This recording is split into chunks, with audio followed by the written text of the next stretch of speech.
Halo rappers, jumpa lagi dengan saya Rian Eki Pradipta. Kali ini gue akan ngasih tahu ke kalian semua album Indonesia yang paling berpengaruh dalam hidup gue.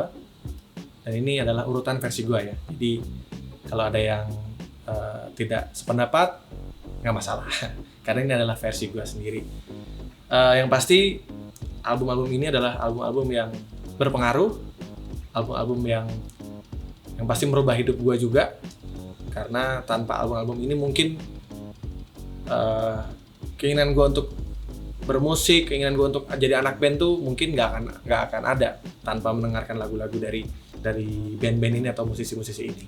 Oke, kita mulai ya. Peringkat 10 ada album ini, Bintang di Surga. Kenapa gue memilih Bintang di Surga? Karena di tahun 2004 kalau nggak salah albumnya rilis. Lagu-lagu di album ini merajai semua chart di MTV. Gue sering denger di radio, video klipnya sering muncul di TV manapun. Dan lagu-lagu di album ini banyak sekali menjadi hits. Dan album ini juga salah satu hal yang membuat gue dan teman-teman The Massive lainnya pengen banget bisa masuk musika studio saat itu. Jadi gue ngeliat, wah gila ya, Peter Pan di musika bisa sukses banget gitu. Dan saat itu 2004 kita masih baru berumur 1 tahun band, karena kita The Massive terbentuk tahun 2003 kan. Tapi gara-gara album ini kita jadi pengen masuk musika studio dan sempat ngirim demo waktu SMA, nekat, tapi nggak diterima. Tapi ya saat itu kita terus berjuang dan nggak taunya malah sekarang bisa selabel sama Peter Pan, dan yang sekarang sudah berganti dengan nama Noah. Dan bahkan gue sempat menyumbangkan lirik lagu di Hidup untuk Memut Tanpamu dan juga Kupeluk Hatimu. Di Peter Pan urutan 10. Urutan 9, Tara, Titik Cerah dari Naif. Wah, ini juga salah satu album yang waktu itu, ini kaset yang gue beli, kalau nggak salah gue beli di Aquarius Mahakam di tahun 2002. Berarti waktu itu gue masih SMP tahun 2002. Kenapa gue memilih album Titik Cerah dari Naif ini? Karena lagu Aquarela itu termasuk yang nge-brainwash gue juga. Waktu itu ini salah satu lagu yang paling sering diputar juga di MTV saat itu. Dan kalau udah sejakku bertemu, wah itu udah. Dan udah gitu kan lagunya cepet banget kan, kalau nggak salah durasinya cuma 2 menit deh. Cepet banget lagunya. Jadi lagu yang sangat cepat tapi bener-bener waktu itu mencuci otak gue untuk bisa hafal lagunya. Dan aku rela meninggalkan pacarku demi untuk dapatkan kau kekasihku. Wah itu. Dan Mas David dari Naif adalah salah satu vokalis yang sangat gue kagumi juga karena suaranya bagus banget. Dan saat itu menurut gue Naif adalah salah satu band yang karakternya sangat kuat ya, karena mereka membawa nuansa oldies. Jadi kayak kita dibawa kembali ke era 60s, 70s lah. Jadi gue tidak bisa kalau nggak masukin album ini ke 10 album yang menjadi favorit gue. Oke. Titik Cerah Naif. Peringkat ke 8, Padi, Sesuatu Yang Tertunda. Ini nggak mungkin kalau gue nggak masukin album ini, karena lagu-lagu di album ini sering The Massive bawain. Salah satu adalah lagu yang judulnya Semua Tak Sama, itu juga sering. Terus Kasih Tak Sampai juga beberapa kali kalau misalnya kita main di acara-acara RT dulu, itu pasti gue bawain lagu Kasih Tak Sampai. Karena lagu-lagu itu lagu Kasih Tak Sampai itu lagu yang bikin cewek-cewek jadi melihat gue waktu itu. Karena tampang pas-pasan, jadi mau nggak mau senjatanya adalah nyanyi. Karena senjata gue cuma suara gue waktu itu, jadi gimana caranya ya bisa menarik perhatian para wanita saat itu ya, waktu masih di tahun 2001, berarti SMP juga. Jadi album ini adalah salah satu album yang secara produksi juga luar biasa. Terus bisa dibilang Padi ini juga salah satu band yang menjual albumnya jutaan kopi juga, dan band yang saat itu akhirnya bisa mematahkan kejayaannya Sheila on 7 ya, karena setelah Sheila on 7 waktu itu kan nunggu-nunggu siapa yang bisa jutaan kopi, dan akhirnya album ini yang bisa terjual sampai jutaan kopi. Dan kebetulan Sheila sama Padi kan juga selabel saat itu di Sony gitu. Jadi gue pasti akan memasukkan album Padi yang sesuatu yang tertunda. Oke. Peringkat ke berapa nih? 7. 6 apa 7? 7. Hah? 7.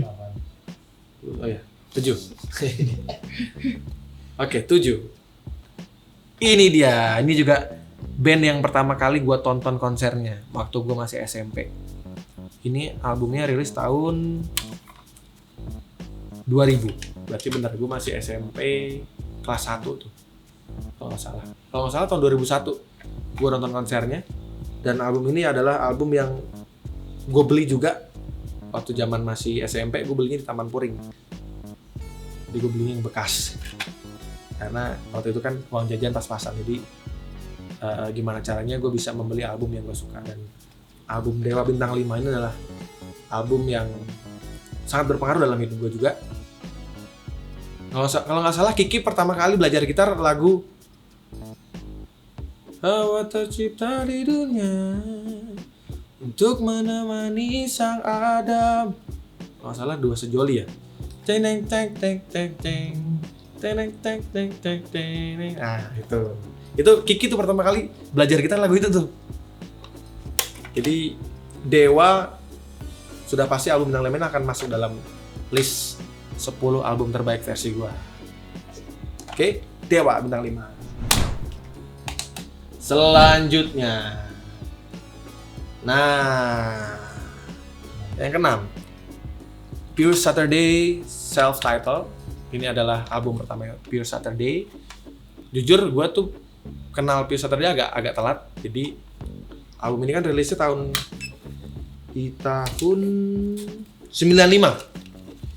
Yang dimana gue dulu pasti atau tahun 95 ya gue masih SD. Terus dulu gue masih suka kayak belum dengerin band-band begini. Gue masih dengerin tuh yang memang familiar aja saat itu, kayak Aerosmith, Mr. Big, Mariah Carey, Whitney Houston, Michael Jackson gitu-gitu ya waktu masih SD.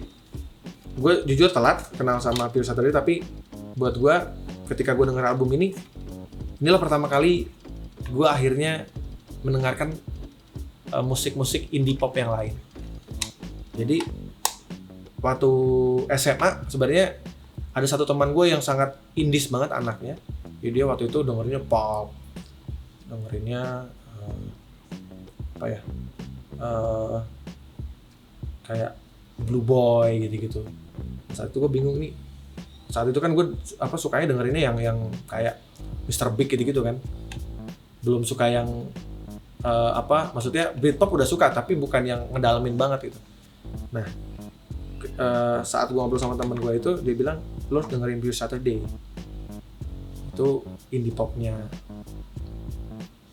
band indie pop Bandung yang keren banget. Akhirnya gue dengerin dan akhirnya gue jatuh cinta sama ya mungkin singlenya yang sampai sekarang tetap enak didengar. Judulnya Kosong. Tapi lagu-lagu di albumnya juga keren-keren. Ada Desire juga keren, Coklat juga keren banget. Dan gue tidak mungkin kalau tidak memasukkan album ini ke dalam list 10 album terbaik versi gue, karena Pure Saturday akhirnya menjadi salah satu band yang membuat gue suka sama band-band indie pop yang lain, termasuk yang band-band luar, band-band indie pop yang di luar. Senang banget karena beberapa tahun yang lalu kalau nggak salah, gue sempat nyanyi bareng sama personil aslinya Pure Saturday, walaupun tidak tanpa ada 2 personel yang keluar ya, tapi bisa nyanyi bareng sama Kang Suar dengan personel yang lain tuh adalah pengalaman yang luar biasa. Waktu itu kalau nggak salah di Love Festival gue nyanyi bareng sama Pure Saturday, nyanyi lagu Kosong. Pure Saturday, song title. Yang kelima. Ini dia. Ini adalah ya akhirnya setelah gue mengenal Pure Saturday, akhirnya gue mendengarkan band-band indie yang besar saat itu seperti Rumah Sakit, terus White Shoes, gitu-gitu kan. Tapi ada satu band, nggak tahu gue mereka ini indie pop atau indie rock gue nggak ngerti, tapi yang pasti musik mereka beda saat itu. Dan gue pertama kali denger lagunya dia tuh yang ada 2 lagu, Somos Libres sama Lihat. Nah, terutama yang lagu Lihat itu gue kira awalnya Lihat itu adalah lagunya Naif yang baru gitu.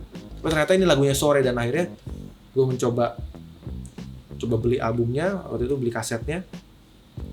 Dan ternyata album ini termasuk salah satu album terbaik yang pernah gue denger sih, secara produksi dan lagu-lagunya juga gila gitu. Maksudnya menurut gue enak semua di album ini. Jadi tidak mungkin gue tidak memasukkan album Sentralismonya Sore ini dalam list 10 album terbaik versi Rian The Massive. Sore peringkat 4 ada ini dia. Ya bagaimanapun Mas Dhani itu adalah sosok yang jenius buat gua sebagai musisi. Walaupun beliau ini penuh dengan kontroversi, tapi lagu-lagunya banyak sekali menginspirasi gua untuk membuat lagu-lagu atau membuat lirik yang bagus gitu. Walaupun ya jujur gue tidak bisa membuat lirik lagu sebagus Mas Dhani ya. Dia emang keren banget lah, liriknya keren banget. Bikin lirik yang cinta-cintaan tapi nggak receh gitu. Maksudnya liriknya tuh nggak receh, tetap punya kelas. Walaupun mungkin secara lirik ya tentang kangen, tentang cinta segitiga, tapi dia bisa mengemas liriknya dengan sangat, kalau kata anak sekarang, kelas. Oke, ini adalah album Ideologi Sikap Otak, dan lagu-lagu di sini menurut gue adalah seperti sisi lainnya Mas Dhani ya.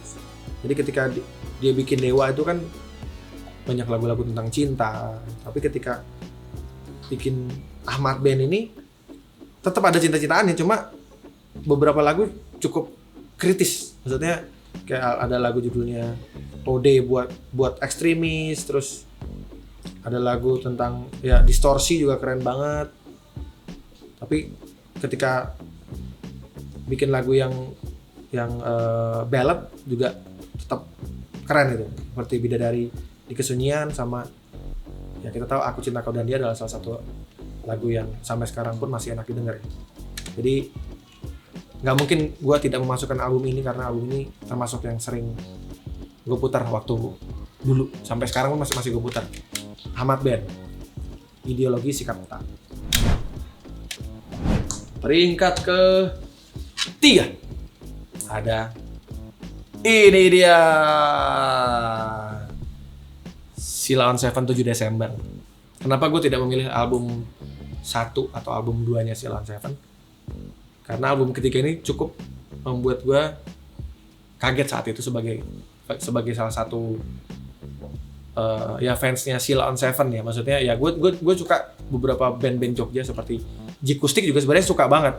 Cuma karena ini cuma 10, jadi gue harus memilih gitu. Dan gue tidak mungkin tidak memasukkan album ini, karena jujur album ini bikin gue ngiri sebagai musisi. Karena apa? Di zaman itu gue itu sangat suka sama Erwin Gutawa. Dan album ini Sheila on 7 berkolaborasi dengan Erwin Gutawa Orkestra, dan lagu-lagunya itu sangat didominasi dengan orkestra di album ini. Karena jujur gue suka banget sama lagu-lagu yang yang berbau atau yang ada sentuhan orkestranya, gue suka banget itu. Dan album ini sangat keren sih menurut gue, dan gue cukup kaget dengan hit single awalnya di single pertama di album ini adalah Seberapa Pantas. Itu salah satu lagu yang unik menurut gua, rock tapi dibalut dengan orkestra yang manis, terus dengan pelafalan atau pemenggalan kata yang susah ya. Celakanya hanya kalau yang bisa menenangku hanya nah tuh nah itu susah. Itu kalau nggak punya teknik yang mumpuni susah tuh nyanyi lagu itu. Jadi tingkat kesulitannya luar biasa di lagu Seberapa Pantas. Tapi di lagu-lagu lain juga bagus banget, kayak Hingga Ujung Waktu juga.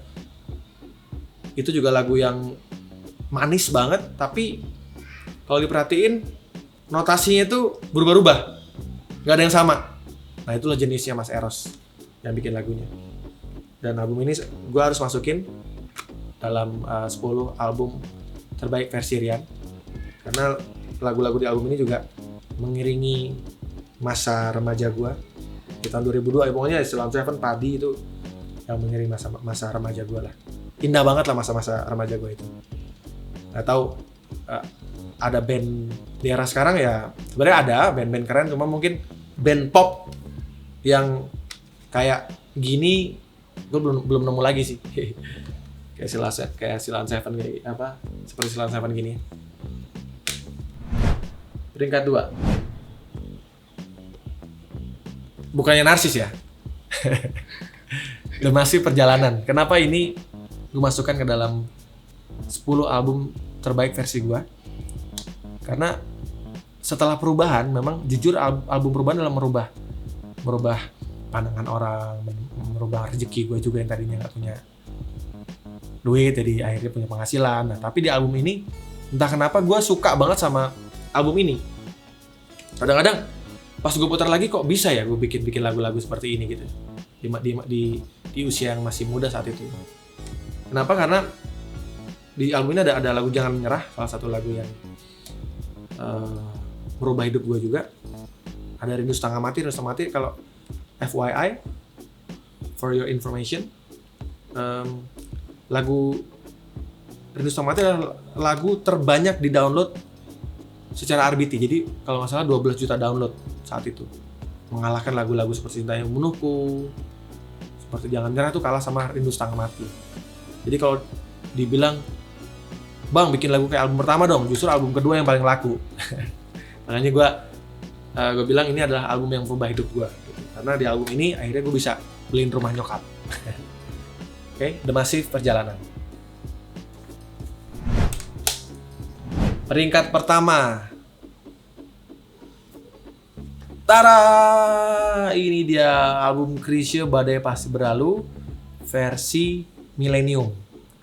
Jadi sebenarnya album ini dirilis tahun 99 mau menjelang tahun 2000. Kan kalau tahun 2000 adalah tahun milenium ya, kata orang zaman dulu ya. Jadi kenapa gue milih ini? Sebenarnya gue suka versi album tahun 77 sebenarnya, tapi yang versi album 77 itu sebenarnya gue baru denger 15 tahun belakangan ini. Kalau ini kan albumnya sudah dari 22 tahun lalu ya. Jadi jujur album ini adalah album yang paling banyak gue beli albumnya. Karena apa? Berkali-kali ini albumnya rusak, putus kasetnya karena sering gue putar saat itu. Dan akhirnya gue beli lagi gitu. Dan entah kenapa lagu-lagu di album ini adalah menurut gue lagu-lagunya everlasting ya. Dari notasi, dari liriknya, aduh, nggak tahu kapan ada lagi album yang seperti ini menurut gue ya. Ini lagunya lagu cinta, album yang isinya lagu-lagu cinta terbaik yang pernah lahir di bumi ini menurut gue, di Indonesia juga. Jadi lagu ini banyak diciptakan oleh Om Eros Jarot liriknya, tapi musiknya saat itu versi awalnya dibuat oleh Om Yoki Soriprayogo dan juga Om Chrisye. Dan di album ini diaransemen kembali oleh Erwin Gutawa dengan sentuhan orkestra yang lebih kental. Dan memang album ini adalah salah satu album yang mengiringi masa remaja gue lah. Lagunya bagus-bagus banget dan gue dengerin bisa berhari-hari. Jadi nggak diganti-ganti kasetnya gitu saat itu. Putar lagi, balik lagi, putar lagi. Dan kenapa Chrisye? Karena bisa dibilang Chrisye adalah salah satu penyanyi pop yang mempengaruhi cara bernyanyi gue juga gitu. Dari kaku-kakunya, dari penjiwaannya, dari vibranya, itu gue banyak terinspirasi dari Chrisye. Jadi nggak mungkin kalau gue tidak memasukkan Chrisye di 10 album terbaik versi Rian. Oke? Chrisye Badai Pasti Berlalu ada di peringkat 1. Ada di peringkat 1. Oke. Rappers, terima kasih sudah mau nonton 10 album terbaik versi Rian. Gak masalah kalau kalian tidak sependapat dengan gua, karena setiap orang pasti punya album favoritnya masing-masing. Tapi semoga 10 album terbaik versi saya ini bisa juga menginspirasi kalian, terutama untuk para musisi pemula atau musisi muda yang ingin sukses di industri musik. Jangan lupa untuk terus memperbanyak referensi, jangan malu untuk belajar, jangan malu untuk nanya-nanya sama senior, nanya-nanya sama musisi-musisi yang sudah lebih lama ada di industri. Oke, terima kasih sudah nonton tayangan 10 album terbaik versi Rian. Sampai ketemu di tayangan berikutnya, oke? Dah.